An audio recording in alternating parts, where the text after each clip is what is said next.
Oke Mas, secara ilmiah ya, secara alamiah gitu, ketika orang lagi sumpek nih, datang ke suatu situs, di situ kan ibaratnya energi situs tuh oke ya, keren lah ya, apalagi misalnya leluhur yang di situ itu orang-orang baik dan lain sebagainya. Secara ilmiah dapat disinkronkan. Ya sebetulnya gini, itu lumrah ya, jadi kita membutuhkan semacam oase lah ya, membutuhkan sebuah tempat di mana kita mendapatkan kedamaian ya. Daripada gila ya nggak apa-apa ke situs kan, adem kan di situ. Nah ini kan soal vibrasi ya, vibrasi dan frekuensi ya. Itu ilmu modern sebetulnya kan ilmunya Nikola Tesla, energi, frekuensi, vibrasi. Jadi kalau Nikola Tesla bilang itu, kita pahami jagat raya ini dengan melihatnya sebagai energi, vibrasi, frekuensi. Jadi situs dalam bentuk apapun, misalnya candi ya. Apalagi kalau candi-candi kita yang aslinya nih ya, itu pasti dikelilingi atau dilingkungi oleh tetumbuhan-tetumbuhan besar. Ya kan gitu. Nah, tanaman-tanaman atau tumbuhan-tumbuhan besar sendiri itu memancarkan frekuensi yang keren. Vibrasinya itu kan vibrasi kasih. Ada energi kehidupan yang terpancar dari si pohon-pohon itu. Candinya sendiri kan dibangun dengan kasih, dengan ketulusan. Otomatis itu yang terekam dan terpancarkan kembali, sehingga sebetulnya dasarnya semua situs kita itu menyamankan buat yang datang gitu. Cuma nanti energi begini biasanya dirusak oleh orang yang datang untuk nyari togel, datang untuk dapat jodoh, ya kan enggak? Iya. Iya sudah, itu yang bikin masalah. Bukan karena ada jin. Bukan, ya jin diundang sama yang mereka itu, sama yang punya keinginan macam-macam itulah. Itu kan tarik menarik secara energi kan. Gitu. Makanya saya kalau datang ke situs, saya memberkati, karena saya melihat banyak situs dikotori oleh para peziarah yang egoistik tadi. Situsnya sih bener awalnya. Sebentar. Mungkin teman-teman ada yang kurang paham nih terkait dengan egoistik itu apa sih Mas Guru? Gini, pokoknya datang ke sebuah tempat tapi dengan niatan yang sebetulnya nggak bagus, hanya untuk memenuhi kepentingan ego. Jujur aja, pernah nggak nemukan orang datang ke situs terus nyari togel? Pasti ada. Banyak. Iya kan? Ya udah, itu ego. Ya datang ke situs supaya naik pangkat. Ada nggak? Banyak. Ya udah, datang ke situ supaya pacarnya yang kabur pulang, balik. Itu tuh nggak bener, niatnya kayak begitu itu. Situs bukan tempatnya untuk begitu. Sebentar, tapi ketika ada orang yang punya maksud tersebut dan ternyata berhasil, loh ya berhasil itu kan bisa banyak faktor. Yang paling jelas begini, ini kan masuk wilayah supranatural sebetulnya. Setiap vibrasi dari manusia itu akan menarik yang sejenis. Niatan-niatan egoistik itu akan menarik kuasa kegelapan, bentuknya apapun, dan mereka memang punya kuasa sampai batas tertentu untuk memenuhi maunya egonya orang. Itu disebut sebagai pesugihan macam-macam begitu. Itu nyata ada, cuma kan resikonya adalah jiwa yang digadaikan. Itu namanya musyrik tuh begitu. Yang bikin musyrik itu begitu. Jiwa yang digadaikan demi kepentingan pribadi, entah itu jabatan, entah itu uang lebih banyak, jodoh macam-macam. Itu kan, itu yang merusak tradisi kita di situ. Kalau dulu nggak ada ya, menurut Mas Guru? Bangsa Nusantara nggak begitu. Bangsa Nusantara itu membangun candi bukan untuk tempat pesugihan, itu untuk menjadi mandala agung. Menjadi tempat kita itu betul-betul bisa masuk dalam keheningan, memancarkan kasih murni. Kita mendapatkan juga resonansi energi murni dari si candi atau tempat-tempat yang kita sebut sebagai situs itu. Gitu, Kang. Gitu. Jadi nggak ada motif egoistik. Kita di sana untuk hening, untuk merasakan kesatuan dengan alam semesta, dengan lingkungan yang ada, dengan pepohonan, dengan gunung, dengan candi dan seterusnya. Kan beda. Sekarang aja coba Kang Nana ya, datang dengan niatan hening, dengan hati penuh syukur, ya. Kita memancarkan rasa kasih kita kepada yang ada di sana. Kita memberikan hormat pada siapapun yang ada di sana, ya. merasakan kedamaian di sana. Bandingkan dengan Kang Nana datang ke situ untuk nyari togel untuk supaya naik pangkat, coba sama apa beda? Beda. Nah, ya sudah itu. Nah, ini sebenarnya tugas saya nih. Jadi tugas saya nih dari Mas Guru nih untuk bagaimana meluruskan Ya, iya niat dong. nih. Meluruskan niat. Betul, intensi itu penting gitu. Sehingga kalau nanti orang niatnya sudah berbeda, dia ingin belajar di sana, maka para penjaga situs juga memberikan pelajarannya. Misalnya ini adalah petilasan Ki Ageng siapa. Yang diceritakan itu adalah bagaimana kiprahnya beliau itu ketika dia membangun masyarakat, ketika dia memimpin, ketika dia bertani. Gitu loh maksudnya. Bukan sebaliknya. Bukan hanya minta diberkati supaya dapat jodoh. Itu gimana sih? Ya. Tapi itu hal yang lumrah. Loh iya lumrah tapi salah. Oh, iya. Itu yang saya sebut egoistik itu. Oke, berarti dari sisi pengunjung egoistik, dari sisi penjaga. Iya nggak ngerti. Nggak ngerti kan? Nggak ngerti. Yang penting dia dapat sawer kan payah. Sama-sama. Iya sifat baiknya semua kan. Makanya kadang apa ya? Ketika kita datang ke situs apapun namanya dengan niat yang kurang baik ya untuk tujuan egoistik tadi yang Mas Guru sampaikan. Iya. Sekalipun berhasil, iya kan sebetulnya nggak bagus buat pertumbuhan jiwanya, betul. karena jiwa. Iya itu jiwanya pasti jadi keruh kan, jadi tambah nggak keruh-karuan, meskipun secara ego dia terpenuhi seneng gitu kan, wah tapi ya dari sudut pandang spiritual yang murni itu salah, gitu. Itu sebetulnya musik tuh ya begitu. Iya benar. Mas Guru meluruskan definisi musrik itu bukan berkunjung ke satu situs, jangan bukan, musrik. tapi intensi kitanya. Jadi musrik itu sebenarnya lebih ke personal ya? Ya iya, jadi sebuah sikap di mana kita itu tidak mementingkan Tuhan, tapi mementingkan ego kita, gitu. Itu kan namanya kita maksa supaya ego kita terpenuhi kan, dengan menggunakan kekuatan-kekuatan apapun. Iya. Iya benar juga sih. Benar. Oh datang ke situs ini bisa jadi kaya raya gitu. Iya kan, itu gimana coba?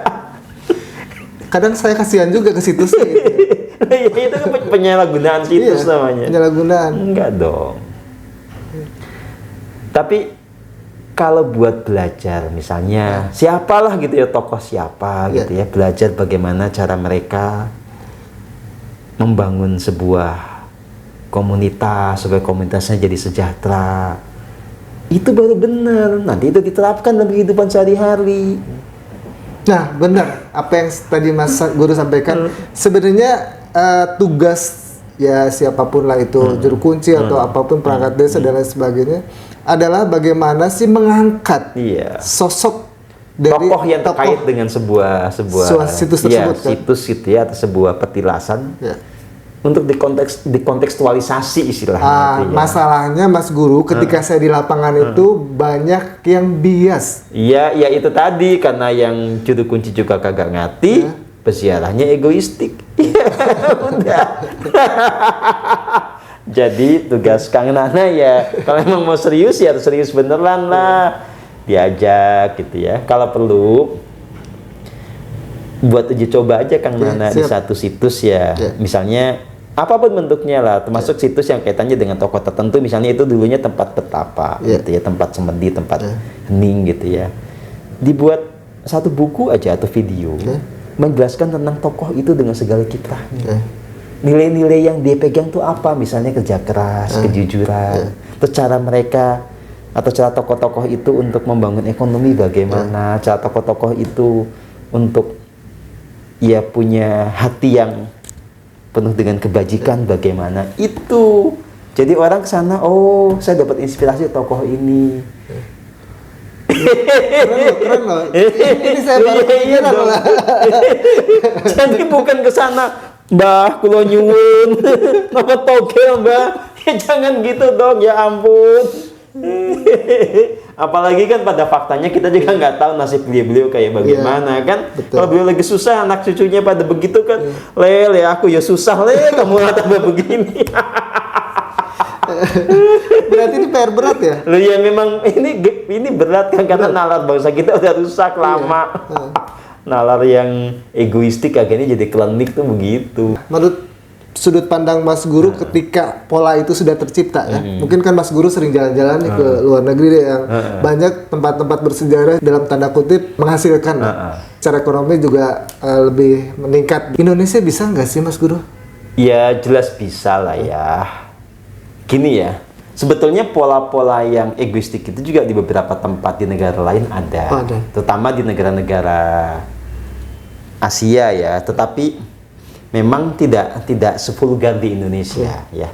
Saya kemarin dari Jepang ya beberapa minggu yang lalu ya, ke beberapa kota dan ya biasa ke situs-situs kuno, ke kuil-kuil Shinto ya.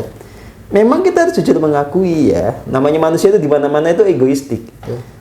Itu kan satu komplek tuh ya, jadi kuil di lingkungan hutan yang sangat asri ya. Tapi tahu nggak yang paling laris yang mana? Spot di mana orang percaya kalau ke situ berdoa dapat jodoh cepet.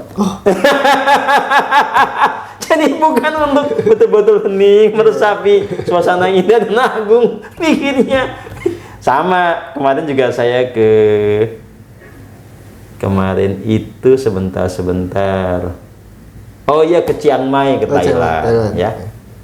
Sama itu kuilnya bagus gitu ya. Tapi tahu nggak yang paling ramai apa? Pokoknya satu spot di mana kalau berdoa di situ nyumbang duit nanti cepat kaya. Bukannya itu salah satu gimmick ya? Iya pokoknya. Tapi kan itu yang membuat kacau energi di situ. Ya mestinya ya orang memang mau kaya itu wajar, tapi bukan dengan cara begitu. Caranya kerja keras, kemudian banyak memberi manfaat pada orang lain, dan dia belajar dari tokoh itu. Nah, kalau misalnya dibalik nih Mas Guru, itu kan pekerjaan saya sih sebenarnya marketing ya. Orang datang kan. Nah, di satu sisi nanti si pengelola situs atau apapun lah yang juru kunci mengarahkan, misalnya di situ dapat empeng jodoh, tapi di situ nanti akan ada wejangan lah dari juru kunci. Ya itu soal teknis ya. Tetapi gini, ya kita juga harus melihat banyak tempat tetap dikunjungi banyak orang, tetap menarik. Itu bukan karena janji-janji palsu kayak begitu, tapi memang tempatnya indah, nyaman, banyak kan, gitu. Jadi nggak. Karena gini loh ya, kita bicara tentang hukum alam ya. Kalau kita memelesetkan orang, itu ada karma buruknya kan. Iya kan, gitu. Ngerinya di situ ya. Ya ngerinya di situ. Jadi ngapain kita gimmick-gimmick yang nggak jelas itu? Lawang nggak usah gitu aja. Orang itu seneng kok ke tempat-tempat yang punya nuansa klasik gitu ya. Gitu.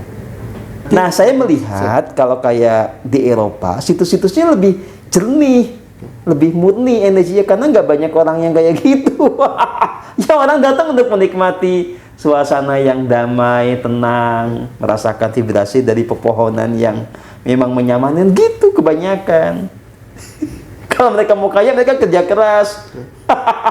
Asumsinya adalah dengan menghirup energi yang ada di situs tersebut sebenarnya akan berefek ke ya kita. Iya, karena kan gini, pepohonan, kemudian situs-situs itu kan punya vibrasi yang memang keren gitu loh. Karena mereka tuh non egoistik kan. Yang buat situsnya dulu tidak egoistik, pohon-pohon juga nggak pernah egoistik. Pohon-pohon itu hanya memberi, gitu loh.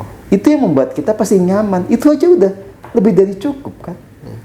Makanya gini Kang, kalau tadi kan saya bicara tentang kuil di Jepang gitu ya.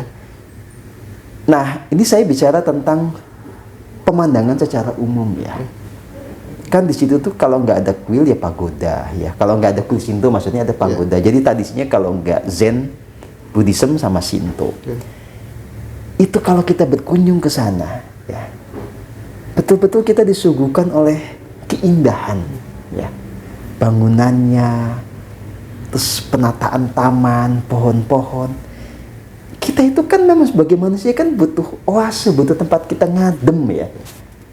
Jika kalau kita punya pikiran buat ke sana jadi enteng, jadi kan itu udah lebih dari cukup kan. Sekarang gini kita ya. Saya kan pernah ke itu tadi Sagarahyang kan. Sagarahyang ya. Kan itu kabuyutan ya. Ada banyak bebatuan, ada punden kuno gitu ya, kan ada pohon-pohon. Kita nggak usah egoistik, nggak usah minta apa-apa. Dia mengadem di situ enak apa enggak? Enak banget. Nah, ya sudah, itu masa gitu aja mau digeser ke yang enggak. Betul, Mas Guru. Dari sana itu, kemudian kita pulang ke kehidupannya dengan energi baru gitu loh. Saya alami sendiri perjalanan dari bawah ke atas itu sekitar 1 jam. Capek banget, memang capek. Tapi ketika saya grounding di situ, duduk di batu tersebut, enak sekali. Ya udah kan nggak usah pengen apa-apa kan, nggak usah. Ya sudah di situ berterima kasih. Itu udah dapat macam-macam tuh. Itulah maksudnya Kang. Iya. Gitu.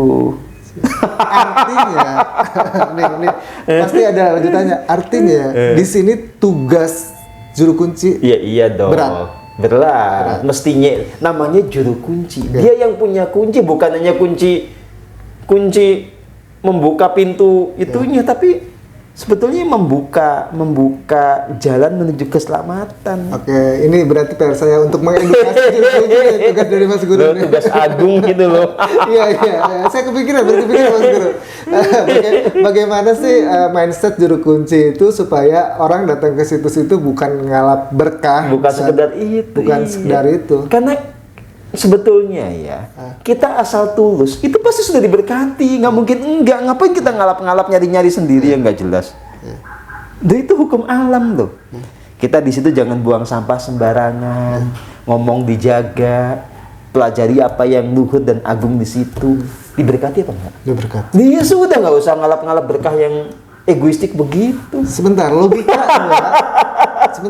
logikanya ketika juru kunci itu sudah punya pemahaman itu dari sisi ekonomi harusnya naik dong. Iya kan, itu jadi rame.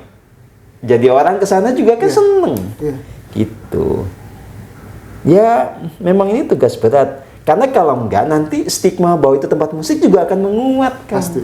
Gitu, karena memang benar ada kemusyrikan. Iya kan, kemusyrikan karena orang nggak ngerti, karena orang datang ke situ dengan cara yang nggak pas.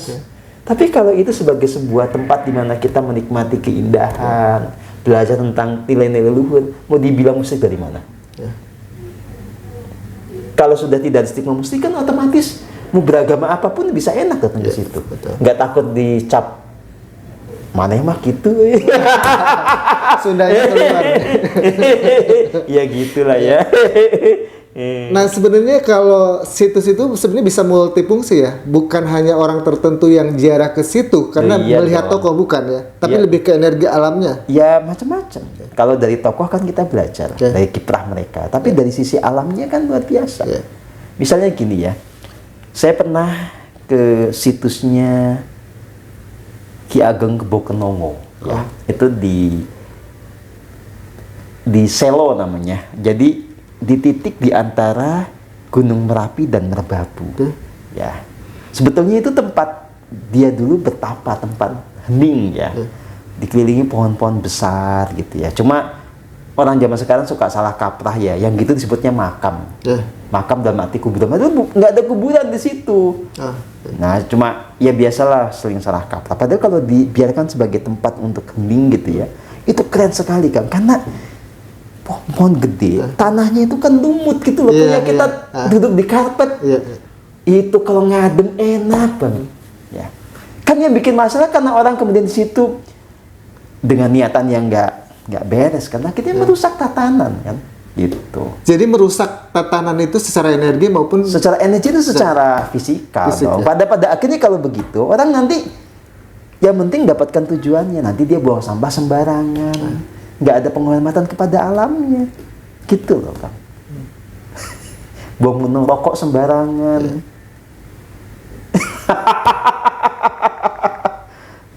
Memang tugas berat sih. Iya iyalah. Tapi kalau tidak ada action mah nggak bakalan selesai. Nggak bakal, makanya saya kan lagi niteni Kang Nana ini bikin channel Napak Tilas arahnya kemana. Kalau mau hanya melanggengkan budaya lama, wah kacau nanti. Tapi kalau punya visi baru ya kan keren. Saya mau ini kan ada harapan lah ya. Diwawancara, kalau enggak ya ngapain. Nah, makanya justru saya dapat pencerahan dari Mas Guru. Tambahan saya berarti saya berarti salah satunya bagaimana mengedukasi. Ya oke lah, kalau pengunjung kan kita agak susah ya. Ya mulai dari itu dulu lah. Gitu, siapin inilah materi-materi yang nanti membantu pengunjung gitu. Gitu dong. Nah itu nanti saya akan kerjasama dengan satu desa dulu nih ya. Iya, Mas coba Guru. dong, coba. Memberikan pemahaman terkait dengan situs tersebut, bahwa orang datang ke situ ya, kedatang ke situ sebenarnya tujuannya adalah untuk menenangkan diri, mendamaikan diri. Ya karena memang lingkungannya pas kan. Kan kita jujur juga, kan beda di lingkungan kayak gini metropolis ya dengan tempat kayak begitu kan beda. Vibrasinya beda. Ya kalau kita menggunakan istilah yang umum kan kita butuh oase. Betul. Butuh tempat untuk ya menyegarkan diri, tempat yang berbeda. Ya gitulah, mestinya situs-situs itu begitu untuk menjaga keseimbangan hidup ini loh. Orang udah capek kerja di ibu kota, datang ke sana, liatin pohon gede, kan enak kan? Betul. Lihat suasana yang yang misterius itu loh ya, karena kan namanya situs kan pasti begitu suasananya itu. Jadi yang membuat angker suatu situs karena gesekan energi orang-orang datang situ juga ya? Iya, sebetulnya itu karena kebanyakan punya motif egois itu kan yang narik. Karena pada dasarnya situs-situs itu kan energinya murni pada dasarnya, awalnya loh ya. Gitu. Dikotori oleh orang-orang yang datang. Saya pernah misalnya gini ya, datang ke sebuah situs mata air ya, di daerah Jogja itu. Kan mata air itu kan sebetulnya kan simbol awal mula kehidupan kan. Jadi kalau datang gitu kan mestinya enak kan, mestinya. Tapi enggak tuh, pusing kepala saya. Wah ini apa? Walah, ternyata ini tempat pesugihan. Kurang ajar. Yang bikin rusak itu bukan mata airnya, saudara. Tapi orang-orang yang datang dengan niatannya tidak tulus. Gitu. Nah, oke. Kalau kita lihat kan hampir mungkin 90% situs seperti itu. Bisa nggak sih sebenarnya dipulihkan? Bisa. Jadi dari si pengelolanya juga mulai ngerti. Nah, kita sebagai orang yang datang juga ya datang ke situ dengan energi kasih, otomatis akan diselaraskan. Saya kasih contoh gini Kang ya. Saya kemarin ke Manado ya, ke Manado. Terus datang ke utara ke arah, pokoknya ke mana, ke Minahasa atau kemana ya, saya lupa kemarin. Gini, saya ketemu dengan satu mata air ya, ada kolam bersih, terus ada pohon beringin besar. Pertanyaannya adalah, kenapa di mata air itu selalu ada pohon beringin? Ya karena memang pohon beringin itu punya fungsi konservasi. Jadi dia itu memang ada untuk menjaga air. Si akar-akar itu mengikat air. Jadi kalau ada pohon beringin, itu pasti ada mata air. Nah sekarang kita salah. Takut pohon beringin jadi tempat genderuwo. Akhirnya dibabatin. Itu gimana sih? Iya. Mata airnya hilang. Jadi. Mata airnya hilang. Kearifan lokalnya hilang. Kearifan lokalnya hilang. Padahal sebetulnya, ya di mana-mana kita harus nanam kembali pohon beringin supaya ada mata air dan itu dilindungi. Oke, disakralkan nggak apa-apa karena memang itu penjaga hidup kita. Tanpa air kita mati kan. Makanya saya sedang punya gerakan menanam pohon beringin di banyak tempat. Keren tuh. Iya, kita gerakan penanaman pohon beringin untuk kepentingan konservasi. Dan faktanya kalau sudah ada pohon beringin gede, ada mata air, kita ngadem enak apa enggak? Enak banget. Nggak usah mikirin genderuwo sama dem itu nggak ada di situ. Kalaupun ada juga ya dia juga sama-sama mau ngadem, nggak usah saling ganggu. bukan untuk Iya, kadang logika mengalahkan apa ya? Logika salah itu mengalahkan kebenaran. Mengalahkan kebenaran. Padahal manusia itu leader ya.